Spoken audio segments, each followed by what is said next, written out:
لگتا ہے کہ جو ایم کیو ایم کے وزٹ پر عمران خان نیازی صاحب جس بدتمیزی اور نازیبا زبان کا اظہار کر رہے ہیں وہ تو بہت بوکھلا گئے ہیں. تو یہ تو ہماری لانگ مارچ اور عدم اعتماد کی پہلی کامیابی ہے. لیکن افسوس سے میں کہوں گی کہ یہ پرائم منسٹر کہلانے کے لائق نہیں ہے. کنٹینر پہ رہ کے بھی ہم اس طرح کی زبان نہیں استعمال کرتے.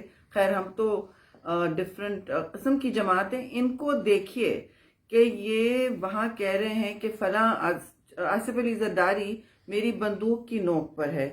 اب واضح طور پر انہوں نے ایسی زبان استعمال کی ہے. کیا ہم ان کو ٹارگٹ کلر کہیں؟ انہوں نے پھر کہا ہے کہ چیئرمین بلاول کو اردو سکھائیں. آپ نہ تکلیف کریں اردو سکھانے کی، آپ اپنے اور اپنے بچوں کی بات کریں. ہم ذاتیات پر کسی کی نجی زندگی پر نہیں جاتے.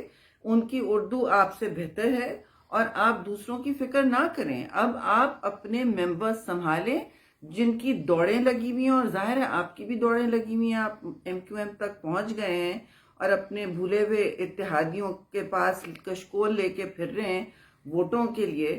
تو لگتا تو ہے کہ آپ مکمل طور پر اپنے ہوش آواز سے بالکل دستبردار ہو گئے ہیں.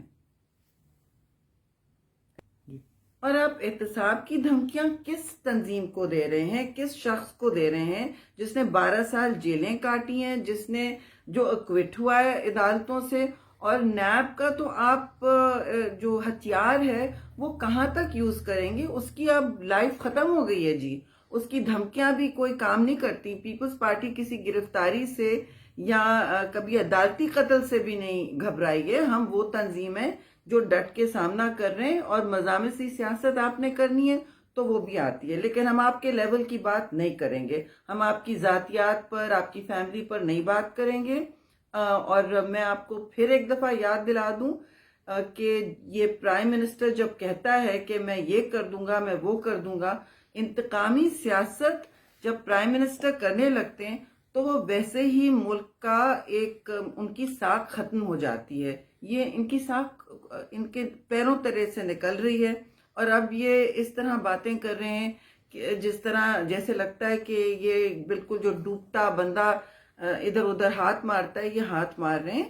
یہ پرائم منسٹر کے عہدے کو اور ڈبیس نہ کریں جی، اور اس کی توہین نہ کریں، اس کو اور بے توقی نہ کریں. خود دستبردار ہو جائیں، سوچیں اپنے کردار کی اور آگے اپنے مستقبل کی.